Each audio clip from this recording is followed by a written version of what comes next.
जय बिहार और नमस्कार मेरे बिहार के सारे शिक्षक शिक्षिकाओं भावी। आप लोगों के लिए एक बड़ी खबर जिसको लेकर लगातार सारे शिक्षक के प्रतिभागी लगातार कमेंट सेक्शन से लेकर मेल तक कर रहे थे कि सर टीआरई 3 जो है वो रद्द हो गया है, 2 का क्या हो रहा है। क्योंकि इसमें बहुत बड़ी चीज़ है कि आर्थिक अपराध इकाई जो है ईओयू जो है बिहार की, मतलब आर्थिक अपराध इकाई ईओयू क्या है इसको आपको समझा देते हैं बहुत नॉर्मल तरीके से। ये समझिए जैसे सरकार का, केंद्र सरकार का ईडी है ना, वैसे ही बिहार का ईओयू है, उसके पास भी उतना ही अधिकार है लेकिन राज्य के अंदर है।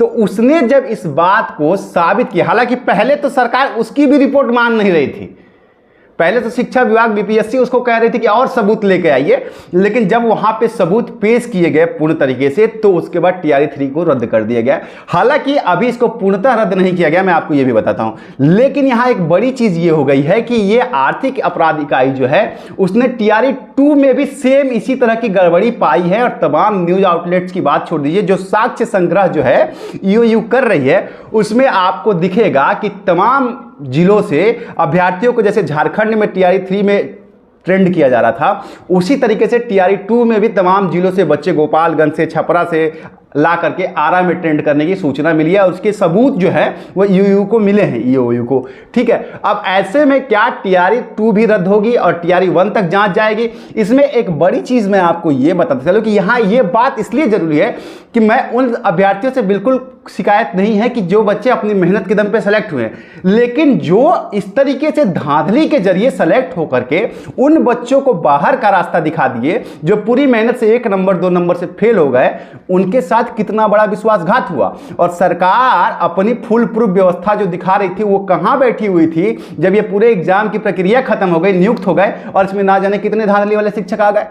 अब इसमें जो बड़ी चीज है, आप लोग जो लगातार पूछे कि इसमें क्या हो सकता है, क्या टीआरई 2 भी रद्द होगी, क्या टीआरई 3 भी रद्द होगी, क्या टीआरई 1 भी पूर्णतः रद्द हो जाएगा, पूरी प्रक्रिया। अब इसमें जो यह है कि 2 चीजें हैं। कुछ साथी जो है ऑनरेबल उच्च न्यायालय में इस मामले को लेकर के, वो शिक्षक जो टीआरई 2 में कुछ बच्चे जो हैं जिनका अभी जिनसे हमारा कम्युनिकेशन हो रहा है, कि वो ये चाहते हैं कि इस पे हम लोग ऑनरेबल हाई कोर्ट में साक्ष्यों को लेकर के एक केस फाइल कर दें, याचिका दायर कर दें कि ये जो इतनी बड़ी भर्ती जो है और इसमें जो टीआरई 2 में जो गड़बड़ी हुई है, 1 में जो गड़बड़ी हुई है, इसको लेकर के पूरी प्रक्रिया रद्द की जाए और फिर से फ्रेश भर्ती की जाए। इसकी मांग को लेकर के अभी हाई कोर्ट के लिए बहुत सारे साथी अप्रोच कर रहे हैं और आप में से भी बहुत सारे साथी बोलेंगे। देखिए मैं ये कह रहा हूं ना कि देखिए अभी जो है ईओयू की रिपोर्ट आई है, सबूत के साथ आई है। अब जैसे ही देखा है सरकार ने टीआरई 3 को रद्द कर दिया है, हमें थोड़ा सा वेट करना चाहिए क्योंकि जांच जारी है ईओयू की। और जैसे ही जांच में टीआरई 2 के पुख्ता सबूत मिलेंगे और जैसे ही इसे पेश किया जाएगा,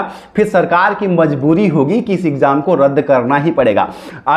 तो हमें, इसलिए मैं आपको बता रहा हूं कि थोड़ा सा वेट कीजिए, रिपोर्ट आने दीजिए, फिर उसका सबूत लेकर के आप हाई कोर्ट में जाएंगे। जब सरकार की अपनी संस्था का आर्थिक अपराध इकाई का सबूत करके जाइएगा तब आपकी बात ज्यादा सुनी जाएगी। अब यहां पर एक और बड़ी बात आपको बताता हूं कि टीआरई 3 के रद्द होने के बाद अब इसका एग्जाम का प्रोसीजर क्या होगा, क्या फिर से भर्ती आएगी और आएगी तो कब आएगी? अभी कुछ नहीं आने वाला है, अभी कुछ नहीं आने वाला है। अब जांच होने वाली है और सरकार ने ईओयू को फ्री हैंड दिया है, इतनी जानकारी मुझे मिली है। और ईओयू अपने स्तर से जांच करेगी किस लेवल तक धांधली हुई है।